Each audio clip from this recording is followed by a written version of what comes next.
do let me clarify that obviously at a time when the world is fighting against an epidemic like coronavirus, we do not encourage, neither it is like advisable to travel to any part of the world. So this is not just Visit Nepal 2020, but this is more like Visit Nepal kind of presentation. So do feel free to visit Nepal whenever it is convenient and safer for you to. Now, before I move on to this presentation, I just want to kind of briefly introduce you to the history of tourism in Nepal as well. So Nepal, the Federal Democratic Republic of Nepal, a very small country with 29 million population, and Nepalese is the national language. English is widely spoken in tourism and trade industry, and it's a mostly Hindu and Buddhist population in Nepal, but there's a lot of religious tolerance and we celebrate lots of different religion and faith in Nepal. Moving swiftly on,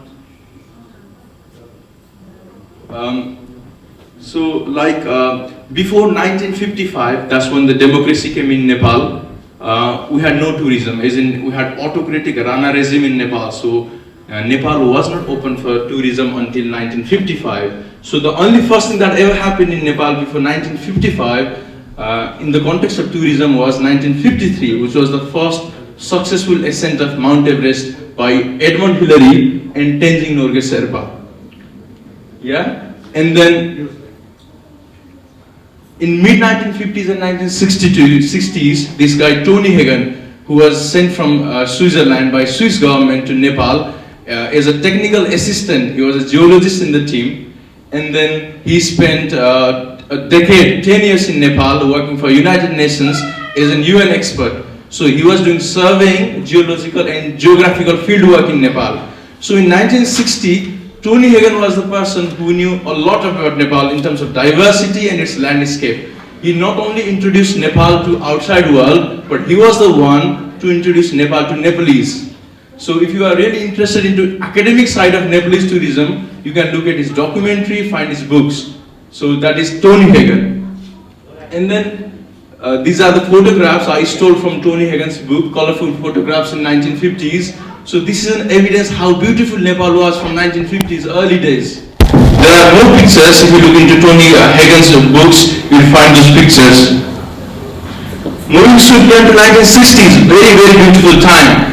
So in 1960s, there was a thing called hippie trail. So young, like countercultural hippies from London, they would travel to Istanbul, and then they would go to Iran, and then Afghanistan, and then Pakistan to New Delhi, and then they would come to a paradise called Kathmandu. So Kathmandu in 1962 was a hippie's paradise.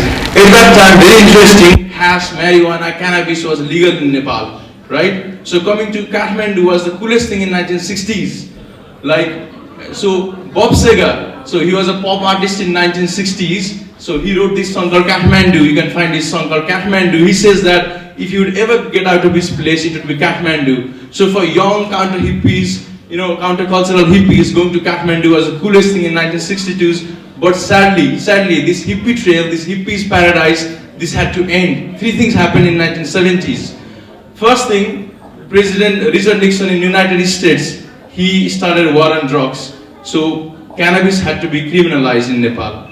Secondly, obviously there was neoliberal economic and cultural transformation. These hippies had to be serious about university education, family life. And then thirdly, Soviet Union attacked on Afghanistan. So all this hippie trail had to end. And then there was a massive change in Nepalese tourism. Post 1973, cannabis was made illegal. So Nepalese tourism was all about ecotourism, cultural tourism, and then adventure tourism. So this is a modern day tourism. So in modern day tourism, we have trekking is one of the most popular thing, and without a shadow of a doubt, trekking is the most popular thing. The best trekking trails in the world is definitely in Nepal. It's because of the versatility of the trekking trails, right? Now the Everest base camp is obviously popular and challenging, but more than that, we have more trails to offer. Dolpo, if you want to go and see pristine Sifoksundo Lake, hidden valleys and yak caravans, that's the place you go. Dolpo is the upper region of Dolpa district in Nepal. And then you have Upper Mustang. If you really want to see the Tibetan lifestyle and meet real mountain peoples, that's where you go, Upper Mustang. Couple of years ago, this was a restricted zone, but now it has been open for tourism. Interestingly, now rhododendron is the national flower of Nepal. In springtime, if you really want to see these colorful hills, you go to Sangkhuasava, Terathum, and then you can, this place is also popular for scintillating sunrise and sunsets, very beautiful mountains. Now, this is very self-explanatory. Why would someone go to Manaslu circuit? Very pristine, untouched, unexplored. The way of life hasn't changed in many years. So you go to Manaslu if you want to see something like that, yaks, and that way of life. Moving swiftly on, now we have Jomsung and Muktinath. Muktinath is a temple in the highest altitude, very famous pilgrimage site for Hindus and Buddhists. And this is the place, if you want to achieve nirvana or meditate in a very high altitude, you should go to Muktinath. And then Annapurna Circuit is voted as the best trekking place in the world. So whether it be for 3 days or 3 weeks, it has a lot to offer in terms of trekking trails, diversity and variety. See, it's not just trekking. Obviously, trekking is quite popular in Nepal. We also have other advanced activities. Now, these are some of the ones I have selected. The list is never ending. But the most popular ones is mountain biking. Obviously, in a mountainous country, the opportunity for mountain biking, there are endless opportunities. Now, if you look at rafting, obviously we have the best rivers in the world for rafting. And also we have a very ever-growing kayaking community. So if you are interested into kayaking, definitely Nepal is one of the most popular places.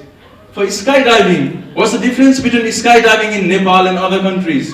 The beauty of skydiving in Nepal is that you can have a spectacular 360-degree views of Himalayas. That's very rare in other countries. Now this is called canyoning. So it's like a natural water theme park. We have from basic to extreme level of waterfalls in Nepal, especially in Chitwan and many other districts. Bungee jumping, there's this place called Botekosi, right? Between thick jungles on 160 meter high up, there's a breeze, and then below there is like a fast flowing river. Now imagine a free fall from 160 meter high up between thick jungles, just above like fast flowing river. This is a fantastic experience, Botekosi in the world. Now, paragliding. Paragliding in Nepal is about being on top of pristine lakes next to beautiful mountains and Himalayas. So, probably Pokhara would be one of the best destinations in the world for paragliding. Now, if you are not into physical activities, definitely we have something more peaceful to offer as well. Vipassana. Vipassana is a meditation technique which was rediscovered by Gautam Buddha 2500 years ago. Now, in many districts of Nepal, including Kathmandu, many cities like Chitwan, the Vipassana is offered. But in fact, even in Lumbini, which is the birthplace of Gautam Buddha, you can have meditation lessons, right? 10 days meditation programs like Vipassana. If it is good for Gautam Buddha, definitely it should be good for most of us in terms of meditation. Now, it's not just mountains, it's also about architecture and arts in Nepal. Nepal, Kathmandu, Bhaktapur, these are the cities of temples, ancient, medieval architecture and stuff like that. And if you are really serious about architecture, I recommend you go to Janakpur as well. Now this place is connected with the Hindu mythology, right? Lots of interesting artistic features in Janakpur. Now, Nepal is not just about mountains and architecture, it is also about people and culture. We have so many ethnic groups, probably more than 123 ethnic groups. With so many ethnic groups comes really many gods and goddesses, which means lots of festivals, which means lots of celebrations. So pretty much every week, every month we have something to celebrate. And it is completely normal in Nepal for people to get excited and make a crowd like this, right? So there's a lot of insight to get from here. And if you do visit temples in Nepal, you find astrologers, like they are very much into Vedic astrology. So do make sure you make them read your palm. Palm reading means they can tell your future as well. Very interesting things like astrology in Nepal. Now wildlife. Nepal only holds 0.1% of land mass in the entire world, but we are home to 8% of the bird species, which is 848 species, and then we hold 4% of mammals. 0.1% of land mass, but 8% of birds, and then 4% of mammals, which is very extraordinary for wildlife lovers. Now, For jungle safari, definitely Nepal would be one of the best places in the world. And this is 1961 when Queen Elizabeth went to Nepal for jungle safari. But sadly, she went to Kathmandu. She should have gone to Chitwan National Park, which is even better. So if it is good for Queen Elizabeth, definitely jungle safari would be fantastic for anyone in the world. Now if you're scared of elephant, you could have a boat safari, you could have an open jeep safari. So there are a lot of variety of options in Nepal for that. In terms of wildlife, you have one-horned rhino, you have Bengal tiger. These are endangered species, only found in Nepal and very other few places. Now, if you do go to these jungles, definitely you should catch up with villagers. They have a lot to share in terms of their farming experience, cultivation, cattle, and how they have spent their life. They spend their life using no more than natural resources. Very simplistic way of life, and I think it is very insightful as well. See, now, it's a mountainous country, Himalayan country, it's a developing country, but you don't have to compromise on your comfort. Nepal has a very fantastic resorts in many tourist destinations.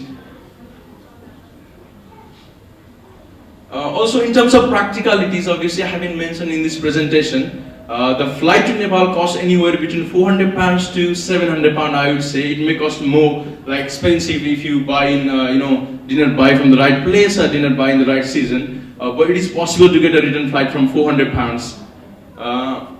In terms of weather, for trekking, I would say mid-September to mid-December would be a fantastic place for a time for trekking because of dry weather and then like visible skies.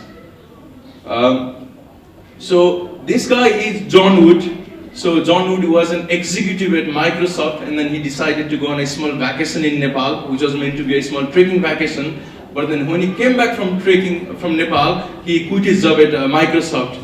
It was a spiritual journey for him. He started taking books all the way to Himalayas. So there are so many hundreds of stories like this. What I want to say is, if you are stuck in any kind of business decision, or if you want to kind of have a career change, if you're not sure about life, if you want some sort of change in life, definitely Nepal has the answer to you for self-discovery. And in summary, like these are Himalayan countries. Gautam Buddha was born there. Many gods and rishis have meditated for thousands of years in those Himalayas. So the purity that Nepal's landscapes retains has a very spiritual energy to offer. And even witnessing these landscapes could be a life-changing experience for you. Thank you.